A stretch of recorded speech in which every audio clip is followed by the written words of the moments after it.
Perang Vietnam itu seperti ujian berat buat pesawat tempur Amerika. Mereka menghadapi tantangan yang belum pernah mereka temui sebelumnya. Pesawat-pesawat canggih Amerika seringkali kalah gesit sama pesawat MiG buatan Soviet yang dipakai Vietnam Utara. MiG-21 ini terkenal dengan kelincahannya yang luar biasa. Pertempuran udara jarak dekat sering banget terjadi. Pilot-pilot harus berhadapan langsung dalam situasi yang sangat menegangkan. Sayangnya, pesawat Amerika yang didesain buat terbang cepat malah susah bergerak lincah dalam pertempuran. Mereka sering kesulitan untuk mengimbangi manuver pesawat MiG. Akhirnya Amerika sadar, mereka butuh pesawat tempur baru. Pesawat yang bisa mengatasi kelemahan ini dan memberikan keunggulan di medan perang. Pesawat yang gesit dan bisa menang di pertempuran jarak dekat. Desain baru ini harus mampu beradaptasi dengan cepat dalam berbagai situasi. Nggak cuma pesawatnya, latihan pilot Amerika juga harus diperbaiki. Fokusnya ke taktik pertempuran udara. Mereka harus dilatih untuk menghadapi skenario pertempuran yang lebih kompleks. Pelajaran dari Perang Vietnam ini penting banget. Ini mengubah cara Amerika memandang strategi udara mereka. Amerika Serikat butuh pesawat tempur yang lebih canggih lagi, biar tetap jadi yang terkuat di udara. Teknologi dan pelatihan yang lebih baik menjadi kunci untuk masa depan. Kolonel John Boyd, seorang pilot tempur sekaligus ahli strategi militer Amerika, punya ide cemerlang yang mengubah dunia penerbangan militer. Dia mengembangkan teori energi manuver yang mengubah cara pandang desain pesawat tempur secara fundamental dan revolusioner. Teori Boyd ini menekankan pentingnya energi pesawat dalam pertempuran udara yang mencakup berbagai aspek teknis dan taktis. Energi ini meliputi kecepatan, ketinggian, dan kemampuan manuver, yang semuanya sangat krusial dalam situasi pertempuran.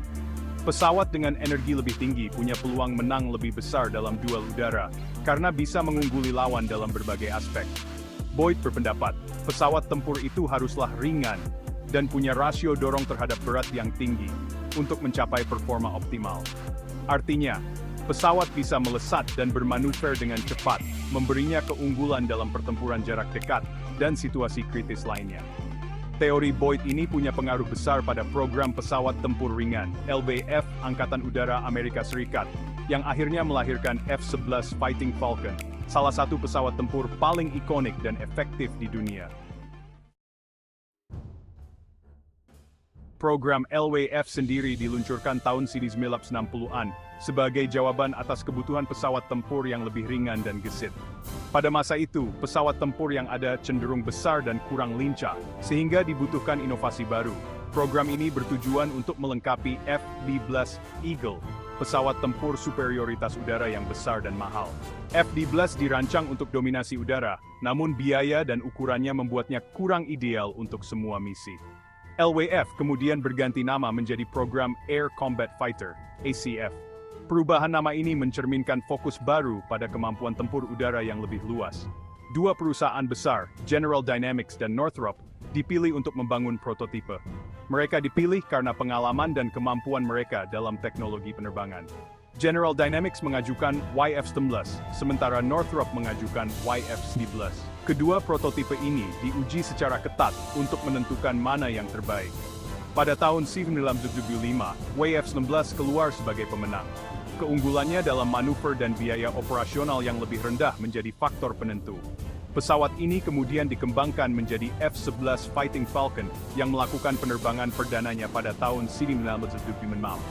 F-19 menjadi salah satu pesawat tempur paling sukses dan banyak digunakan di dunia.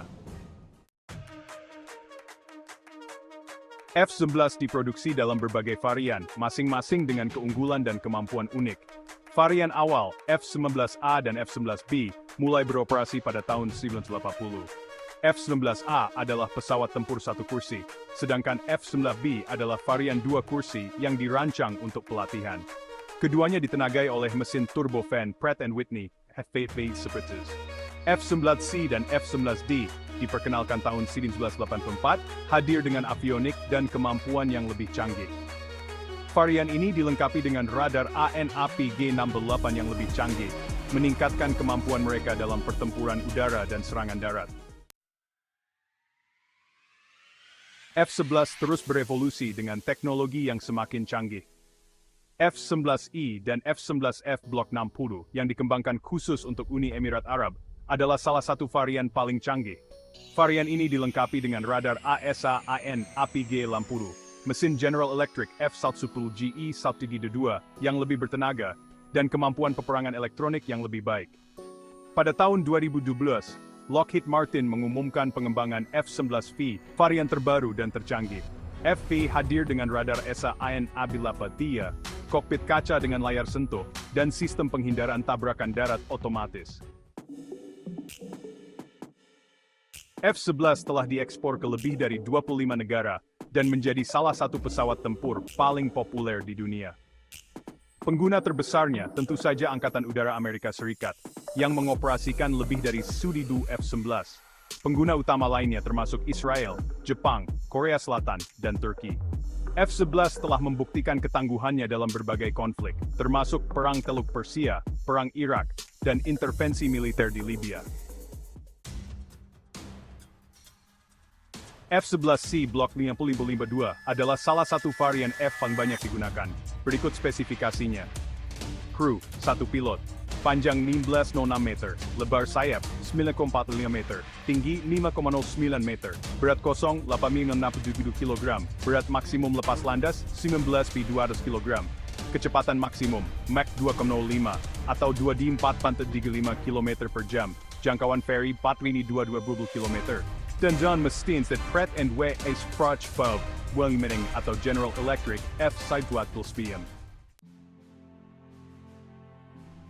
F-11 Fighting Falcon telah menorehkan sejarah penting dalam dunia penerbangan militer. Pesawat ini adalah bukti nyata keberhasilan teori energi manuver dan telah menjadi standar bagi pesawat tempur modern. Meskipun telah beroperasi selama beberapa dekade, F-19 terus dimodernisasi dan tetap menjadi aset berharga bagi banyak angkatan udara di seluruh dunia. Dengan varian baru seperti F-19V, sang Falcon tampaknya akan terus terbang tinggi di langit abad ke-21.